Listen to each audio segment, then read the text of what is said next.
Yes, तो ये दो श्लोक हैं। इन दो श्लोकों की चर्चा आज हम करेंगे अपने इस क्लास में और देखेंगे कि भगवान ने अर्जुन को ये जो संदेश दिया है 6.11 6.12 में, वो किस तरह से हमारे जीवन में सार्थक होता है। आप लोगों में से दो भक्तों से मेरा अनुरोध है कि आप लोग एक एक करके इस श्लोक को पढ़ेंगे। हरे कृष्णा प्रभु जी, मैं रीड करूं प्रभु जी? प्रभु जी मैं पढ़ लेती हूँ। हाँ, दूसरा आप पढ़िएगा, ठीक है। तो 11वां पढ़ेंगी रीना माता जी और 12वां पढ़ेंगी रितु माता जी, ठीक है। तो यस, 11वां श्लोक पढ़िए पहले। शुचो देशे प्रतिष्ठाप्य स्थिरम् आसनम् आत्मनः नात्युच्छ्रितं नातिनीचं चेलाजिनकुशोत्तरम्। रितु माता जी 12वां श्लोक पढ़िए। तत्रैकाग्रं मनः कृत्वा यच्चित्तेन्द्रियक्रियः उपविश्यासने युज्यात् योग्यमात्मविशुद्धये। तो इस तरह से हमने ये देखा है कि भगवत गीता के इस छठे अध्याय में, जिसका नाम है ध्यान योग, भगवान हमें ध्यान योग की पद्धतियों के विषय में स्पष्ट तौर पर बताते हैं। अभी ये ध्यान योग की जो पद्धतियां हैं, उनको हमें किस तरह से अपने भक्ति योग में स्थापित करना है, इसके बारे में कौन बताता है? इसके बारे में हमें श्रील प्रभुपाद बताते हैं। भगवान ने ही कहा है, लेकिन श्रील प्रभुपाद ने उसे हमारे लिए सुगम बनाकर उपस्थित किया है। ये जो दो श्लोक हैं, इनका भावार्थ जो श्रील प्रभुपाद देते हैं वो इस प्रकार से है कि योगाभ्यास के लिए योगी एकांत स्थान में जाकर भूमि पर कुशा बिछा दें और फिर उसे मृगछाला से ढकें तथा ऊपर से मुलायम वस्त्र बिछा दें। आसन ना तो बहुत ऊंचा हो ना बहुत नीचा, ये पवित्र स्थान में स्थित हो। योगी को चाहिए कि इस आसन पर दृढ़तापूर्वक बैठ जाए और मन, इंद्रियों तथा कर्मों को वश में करते हुए तथा मन को एक बिंदु पर स्थित करके हृदय को शुद्ध करने के लिए योगाभ्यास करे।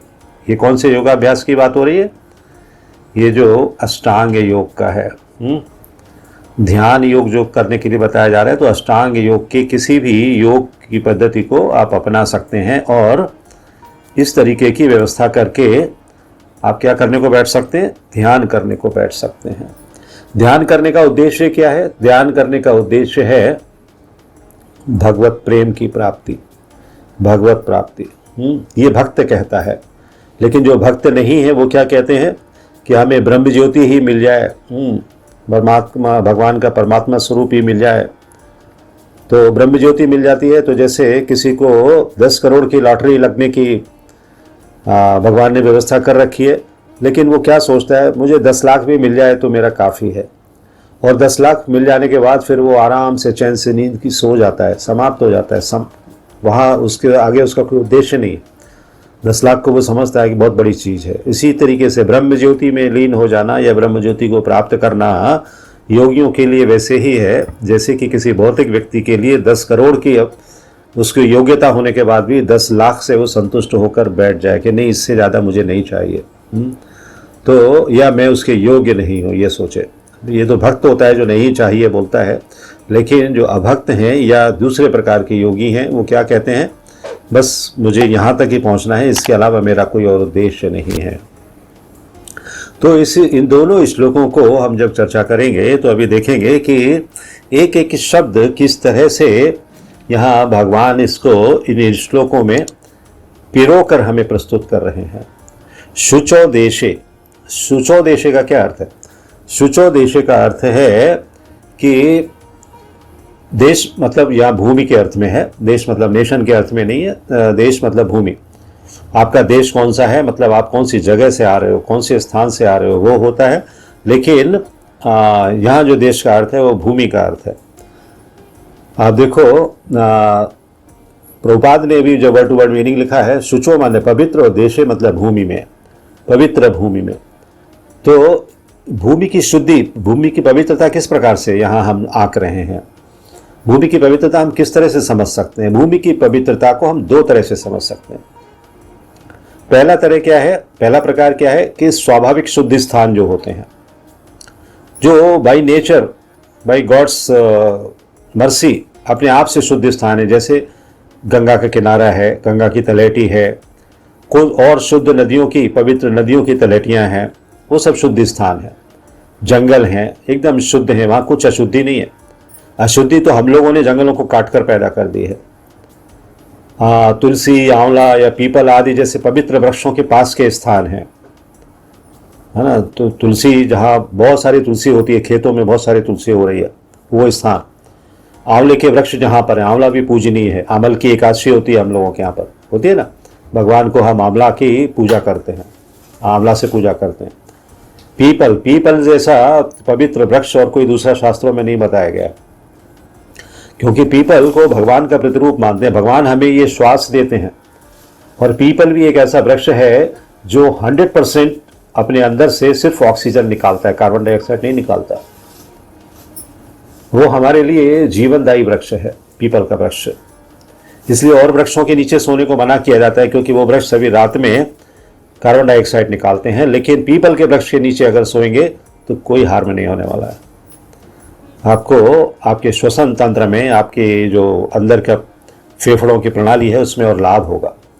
तो जंगल, तुलसी, आंवला, पीपल, ये सभी जो पवित्र वृक्षों के पास का स्थान है, वो सब भी शुचोदेशे में आता है, मतलब स्वाभाविक रूप से शुद्ध स्थान है। और दूसरा कौन सा है? पहला तो हुआ स्वाभाविक रूप से शुद्ध स्थान, दूसरा है वो स्थान जिसको कि हमने शुद्ध किया है। शुद्ध था नहीं, हमने किया उसको। जैसे भूमि को हमने गाय के गोबर से लीप कर शुद्ध कर दिया। गाय का गोबर होता है ना शुद्धता के लिए। या भूमि को शुद्ध करने के लिए हमने गंगा जल लेकर आ गए, गंगा जल से हमने उसे छिड़क छिड़क कर शुद्ध कर दिया। तो ज्यादातर जो ऐसी भूमि है जो शुद्ध नहीं है, उसको क्या किया जाता है, थोड़ा सा 4-5 इंच उसको ऊपर की मिट्टी निकाल कर, नीचे की मिट्टी को फिर गोबर से लेप कर, गंगा जल छिड़क कर, गुलाब जल छिड़क कर उसको शुद्ध किया जाता है। तो वो एक प्रोसेस के तहत शुद्ध हुई। किस लिए? पूजा उपासना के कार्यों के लिए। और एक स्वाभाविक रूप से शुद्ध स्थान है। तो शुचो देश का मतलब है कि वो पवित्र स्थान, वो शुद्ध स्थान। चैला जिन कुशोत्तरम, चैला जिन कुशोत्तरम, इस 11वें श्लोक का अंतिम पद जो है, अंतिम पद, चैला जिन कुशोत्तरम। चैला जिन को क्या लिखा है यहाँ पर? श्रील प्रभुपाद लिखते हैं, चैला जिन मुलायम वस्त्र तथा मृगछाला, कुशोत्तरम कुश तथा कुशा का उत्तरम आवरण। हाँ, चैला जिन कुशोत्तरम। यद्यपि जो वस्त्र है, मृगछाल है और कुश, ये बिछानी चाहिए, शास्त्र में लिखा गया है। तथापि जो क्रम है, जो आचार्यों ने हमें क्रम बताया, पहले हम कुशा बिछा दें, उसके ऊपर मृग की छाल बिछा दें, और वो मृग ऐसा होना चाहिए जिसको आपने मारा नहीं हो। अब आप कहेंगे मारा नहीं है तो मृग छाल कहाँ से आ जाएगी? आपने मारना नहीं चाहिए, मतलब किसी व्यक्ति द्वारा मारा गया नहीं हो, किसी शिकारी द्वारा शिकार नहीं किया, अपने आप से उसकी मृत्यु आई हो, उसकी छाल, जो अपने आप से वृद्धावस्था के कारण या किसी भी कारण से अगर मृत्यु को प्राप्त हुआ है, उसकी मृग छाल बिछानी चाहिए। इस उपक्रम में शिकार करके लाकर उसकी मृग छाल शुद्ध नहीं है। मारे हुए मृग के चर्म जो है, उसकी जो छाल है, वो अशुद्ध होती है। अगर ऐसी मृगछाला ना मिले तो कुछ पर कुछ नहीं तो टाट का बोरा बिछाकर या उनका कंबल बिछाकर भी काम चला सकते हैं। फिर उसके ऊपर कोमल सूती कपड़ा बिछा दें, जैसे कोई धोती के टुकड़े हैं, अपनी चद्दर है, चद्दर के टुकड़े हैं, वो बिछा सकते हैं, सॉफ्ट। तो जो कुश है ना, कुशा हमने सबसे पहले बिछाया। कुश क्या है? कुश बराह भगवान के रोम से उत्पन्न होने वाला बहुत पवित्र ये वनस्पति है। भगवान बराह भगवान के रोम छिद्रों से पैदा हुआ है वो, इसलिए उसे पवित्र माना जाता है। कि देखिए, ये जो ग्रहण के दोष होते हैं उनमें भी कहा जाता है खाने की चीज़ों में आप कुशा डाल दो तो उनमें कुछ दोष नहीं लगेगा। इसलिए पूजा पाठ के काम में हमेशा कुश के आसन ही काम में आते हैं। तो कुश का कितना महत्व है। ग्रहण आदि के समय सूतक से बचने के लिए, जैसे कि मैंने बताया, शुद्धि के लिए कुश का प्रयोग किया जाता है। और कुश शरीर में गड़े नहीं, और हमारे शरीर में जो विद्युत शक्ति है, जो एनर्जी है, वो आसन से होकर जमीन में ना चली जाए, इसलिए उस विद्युत शक्ति को रोकने के लिए मृगशाला बिछाने का प्रावधान किया गया है।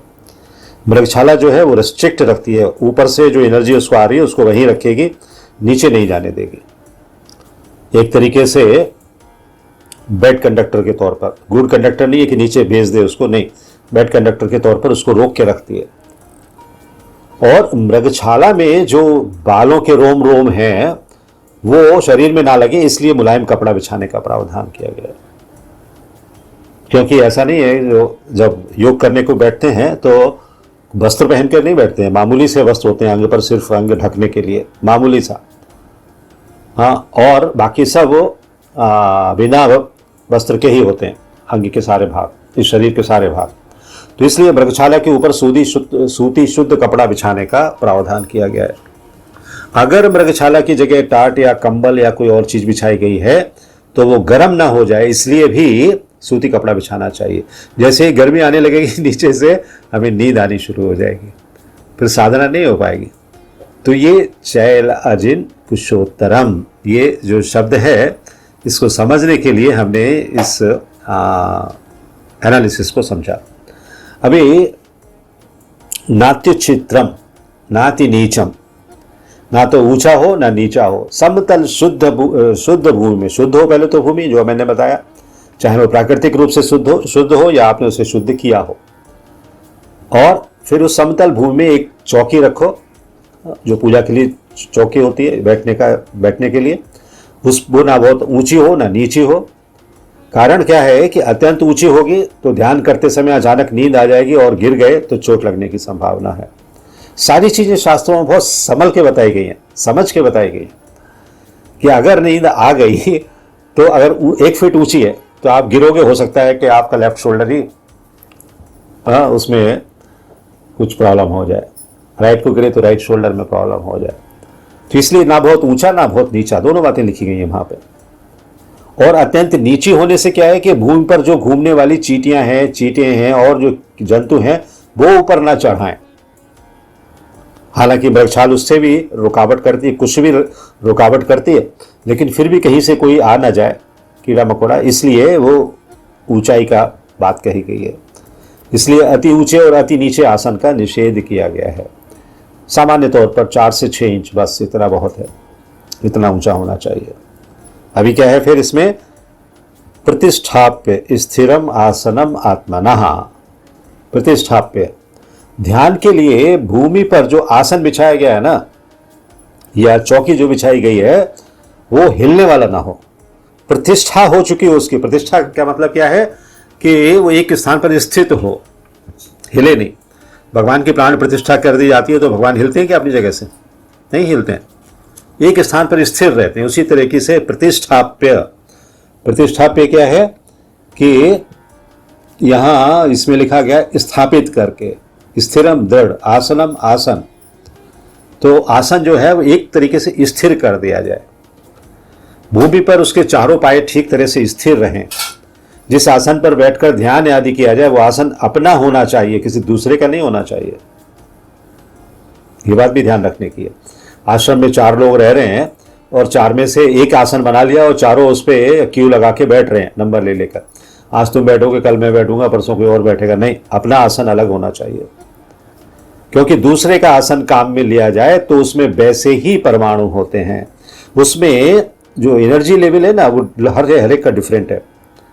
किसी दूसरे की एनर्जी से वो पहले से तैयार होता है, उस पर हमें नहीं बैठना चाहिए। इसीलिए पहले के लोग घर से बिस्तर लेकर जाते थे मेहमान के घर में, ध्यान है ना आपको, होल डाल में बांध के, और वो दूसरे के घर में जाकर, मेहमान के घर में या मित्र के घर में, रिश्तेदार के घर में जाने के बाद अपना बिस्तर बिछाते थे, उस पर सोते थे। इसीलिए प्रावधान है कि मुझे दूसरे की एनर्जी प्रभावित ना करे। अतः यहां आत्मनः पद से अपना आसन अलग रखने का विधान आया है। आसनम आत्मनः, अपना आसन होना चाहिए, किसी दूसरे का नहीं होना चाहिए। इसी तरह से जो पूजा की और सामग्रियां हैं, जैसे कि हमारी झोली है, माला है, संध्या अर्चन करने के लिए जो पात्र हैं भगवान की सेवा के, आचमनी है, ये सब अपना ही होना चाहिए, अलग अलग, किसी दूसरे के से काम नहीं चलाना चाहिए। शास्त्रों में तो यहाँ तक विधान हो दिया गया है कि दूसरों के बैठने का आसन, पहनने की खड़ाऊं या कुर्ता, कपड़ा, धोती, कोई भी चीज अपने काम में लेने से अपने को दूसरों के पाप या पुण्य का भागी बनना पड़ता है। आपने अगर किसी का ले लिया और उसने कुछ पाप किया है तो आप भी उसके लिए जिम्मेदार हो गए। तो इतनी शुद्धता, ये शुद्धता की बात है, पवित्रता की बात है। और जो पुण्यात्माएं हैं या संत महात्मा हैं उनके आसन पर नहीं बैठना चाहिए। इसीलिए अपना आसन अलग बनाओ, क्योंकि उनके आसन, कपड़े आदि को पैर से छूना भी उनका निरादर करना होता है, अपराध करना है। इसलिए कभी भी उनको पैर भी मत लगाओ, ना उनको छुओ, ना उनके स्थानों पर बैठने का प्रयत्न करो। तो आपको लगता होगा कि ये श्लोक तो शुचो देशे प्रतिष्ठाप्य बहुत आसान सा श्लोक है, और प्रभुपाद ने 2 श्लोकों को मिलाकर एक पैराग्राफ में उसका तात्पर्य लिख दिया है। इनका मतलब तो कुछ साधारण ही है, कोई विशेष नहीं है।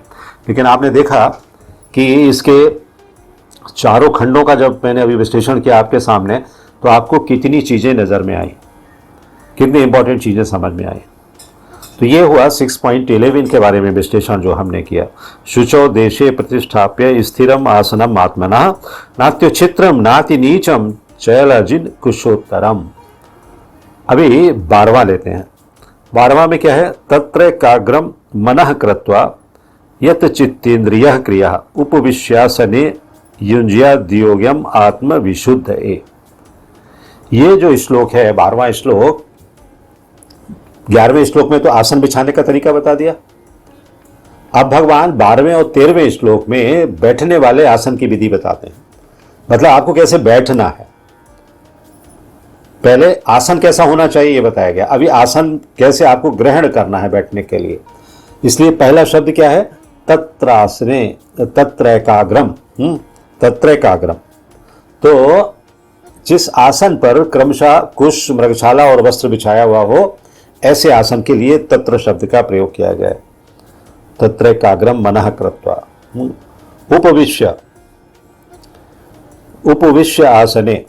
उपविश्य जो दूसरी लाइन का पहला शब्द है, उपविश्य। उपविश्य का मतलब क्या है? उस बिछाए हुए आसन पर आप सिद्धासन में बैठो, पद्मासन में बैठो, सुखासन में बैठो, जिस किसी भी आसन में बैठो, लेकिन सुखपूर्वक बैठ सको, कोई कष्ट ना हो आपके लिए। ऐसा नहीं 10 मिनट के बाद आपको पहलू बदलना पड़ रहा है या कोई और संकट हो रहा है, किसी और तरीके से प्रॉब्लम हो रही है। जिस तरीके से आप बैठ सकते हो सुखासन में, पद्मासन में, आप बैठ जाओ। आसन के विषय में ऐसा आया है कि जिस किसी आसन से बैठे उसी में लगातार 3 घंटे तक बैठे रहें। ऐसा नहीं है कि हर 10-15 मिनट पर आसन बदलते रह रहे हैं। आजकल हम लोग बैठ पाते हैं क्या? कभी नहीं बैठ पाते। इसीलिए ये सब चीज़ें कही गई हैं कि आपके लिए योगी ने ये सब करना। प्रभुपाद ने कह दिया असंभव है, कलयुग का कोई जीव कर ही नहीं सकता 3 घंटे तक एक ही आसन में बैठना। उतने समय तक हिलना डुलना नहीं है, संभव ही नहीं है। ऐसा बैठने का अभ्यास सिद्ध होने से क्या होता है? मन और प्राण स्वाभाविकता शांत हो जाते हैं, चंचलता रहित हो जाते हैं, कोई चंचलता नहीं रहती उनमें, एकाग्र हो जाते हैं। क्यों? क्योंकि मन की चंचलता शरीर को स्थिर नहीं होने देती है, और शरीर की चंचलता जो हमारी क्रियाओं को, मन को स्थिर नहीं होने देती। दोनों एक दूसरे के लिए स्थिर नहीं होने देते। इसलिए ध्यान के समय शरीर का स्थिर रहना बहुत आवश्यक है। शरीर स्थिर रहे 3 घंटे तक, एटलीस्ट मिनिमम 3 आवर्स, उसके लिए ये सब व्यवस्था की गई है। यत चित्तेन्द्रियः क्रिया, यत चित्तेन्द्रियः क्रिया तत्र एकाग्रम मनः कृत्वा यत चित्तेन्द्रियः क्रिया। आसन पर बैठने के समय चित्त और इंद्रिय, चित्त और इंद्रिय, चित्त इंद्रिय क्रिया, चित्त और इंद्रियों की क्रियाएं, मतलब उनकी एक्टिविटीज, वो क्या होनी चाहिए? बस में रहनी चाहिए। व्यवहार के समय भी शरीर, मन, इंद्रियों आदि की क्रियाओं पर अपना अधिकार रहना चाहिए। हम कंट्रोल करें, जितात्मनः, हम जीत लें, अपने आप को जीत लें।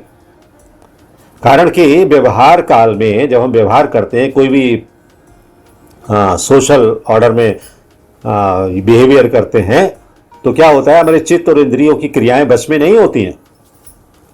लेकिन स्पिरिचुअल ऑर्डर में जब हम कोई बिहेवियर कर रहे हैं तो हमें पहले इनको कंट्रोल में करना है, ताकि उनसे रिजल्टेंट होने वाली क्रियाएं भी हमारी शुद्ध हों, अशुद्ध ना हो। अतः चित्त आदि की क्रियाओं को हमें बस में रखना आना चाहिए। चित्त का मतलब क्या है? बुद्धि।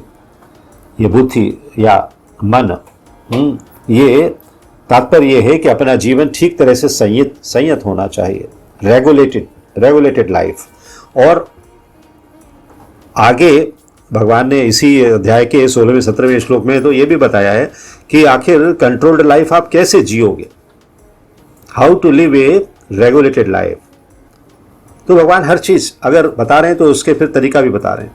अभी भगवान ने आसन कैसे बनाए, कैसे तैयार करें उसके बारे में बता दिया, फिर अब बैठने के बारे में बता रहे हैं, फिर आपको किस तरीके से इंद्रियों को कंट्रोल करना है वो भी बता रहे हैं, हर चीज बता रहे हैं। Everything is readymade available to us, but एकाग्र मनः कृत्वा, हमारा एकाग्र मन होता ही नहीं है। एकाग्र मनः कृत्वा क्यों नहीं होता? मन को एकाग्र करने के लिए भगवान कहते हैं एकाग्रम मनः कृत्वा। तो मन में संसार के लिए जो भी चिंतन है, भौतिक जगत का जो भी चिंतन है, मटेरियल वर्ल्ड की जो भी इच्छाएं हैं, सब समाप्त कर दो, कुछ नहीं रहना चाहिए। इसके लिए ऐसा विचार करें कि अब मैं ध्यान करने के लिए इस आसन पर बैठा हूं, अब मुझे कोई भी दुनिया की शक्ति डिस्टर्ब नहीं कर सकती। यदि इस समय में मैं भौतिक जगत का चिंतन करूंगा तो संसार का काम तो होगा भी नहीं और ये परमात्मा का काम भी नहीं होगा, मतलब ध्यान भी नहीं होगा। इस तरह दोनों ओर से मैं खाली रह जाऊंगा, ना संसार का रहा ना भगवान का रहा।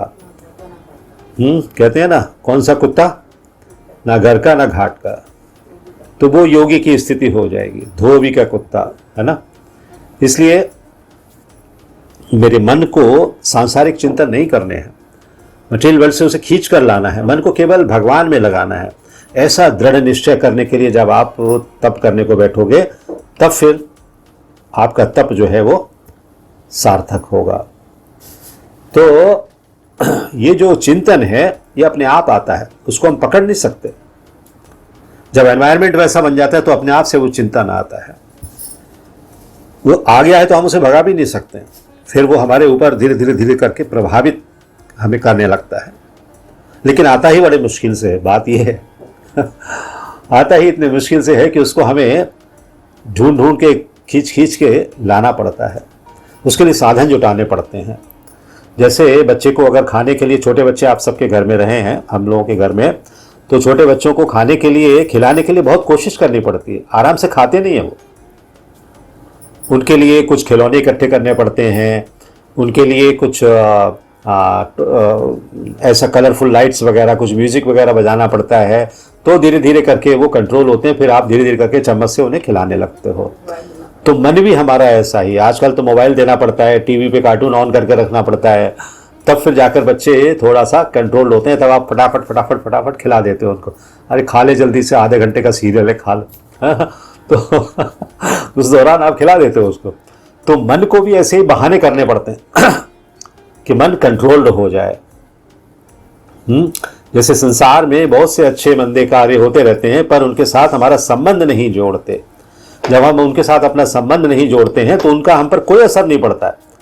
अभी मान लीजिए ईरान इजराइल में युद्ध हो रहा है, हमने उनके साथ मन नहीं जोड़ा हुआ, अपना हमें कोई फर्क नहीं पड़ रहा है, हम टीवी पर न्यूज़ भी नहीं देख रहे उसकी। ठीक है, भगवान की व्यवस्था है, जो हो रहा है। जिसको जीना है वो जिएगा, जिसको मरना है वो मरेगा। कहीं भी, यूक्रेन में हुआ, यहाँ हुआ, कहीं भी हुआ, तो हमारे ऊपर कोई असर नहीं है उनका। लेकिन जो ही हम उनसे अपना संबंध जोड़ने लगते हैं उन चीज़ों से, त्यों ही हमें ऐसा लगता है कि बस अब तो इसके बिना मेरा चलने वाला नहीं है। ऐसे ही अपने आप आने वाले जो चिंतन है ना, ये अपने आप आते ही है, इनको हमें रोकना पड़ेगा। अगर हमने इनको रोक लिया तो उस चिंतन का हमारे ऊपर कोई असर नहीं होगा, उसके साथ हमारा मन चिपकेगा नहीं, फेविकॉल के अटूट जोड़ की तरह से। जब मन नहीं चिपकेगा तो वो स्वतः एकाग्र और शांत हो जाएगा। इसलिए क्या कहा गया है? एकाग्रम मनः कृत्वा, एकाग्र करो मन को। और अगला क्या है शब्द? Use उद्योगम आत्मविशुद्धये, use उद्योगम आत्मविशुद्धये। मतलब अंतःकरण की शुद्धि के लिए ही ध्यान योग का अभ्यास करो, वो किसी भौतिक उपलब्धि के लिए नहीं, अंतःकरण की शुद्धि के लिए। सांसारिक पदार्थ, भोग, मान, मर्यादा, आराम, यश, प्रतिष्ठा, नाम, ये सब सुख सुविधा इनके लिए नहीं करना चाहिए। ध्यान किसके लिए कर रहे हैं हम? अपने अंतःकरण की शुद्धि के लिए। इनकी कामना रखना अंतःकरण की शुद्धि है, लेकिन किसी और चीज की कामना रखना जो है वो अंतःकरण की शुद्धि नहीं होती है। सांसारिक पदार्थ तो वैसे भी आप कर सकते हो, फिर इसके लिए सब करने की जरूरत क्या है? उनकी कामना मत रखो, उनके उद्देश्य को लक्ष्य में मत रखो। अंतःकरण की शुद्धि हो जाएगी, अपने आप से शुद्धि हो जाएगी। तो रिद्धि सिद्धि आदि की प्राप्ति के लिए और दूसरों को दिखाने के लिए योग का अभ्यास कभी नहीं किया जाए। इवन भक्ति योग का अभ्यास भी नहीं किया जाए कि मैं सब जगह बता रहे हैं खड़े होकर, मैं 64 माला करता हूँ, मैं रोजाना मंगला आरती अटेंड करता हूँ, मैं रोजाना 2 अध्याय भगवत गीता के पढ़ता हूँ, मैं 1 कैंटो पूरा भागवतम का पढ़ लेता हूँ। ये सब बताने की आवश्यकता नहीं है।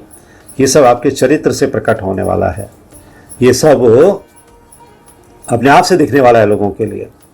तो एक भक्त के लिए रिद्धि सिद्धि ये है कि वो जो भक्ति के कार्य हैं उनमें अहंकार महसूस कर रहा है। तो भक्त के लिए भी अहंकार होता है ना। और ये भक्त का अहंकार ऐसा होता है कि वो अपना गुणगान खुद करता है और दूसरों से करवाना चाहता है।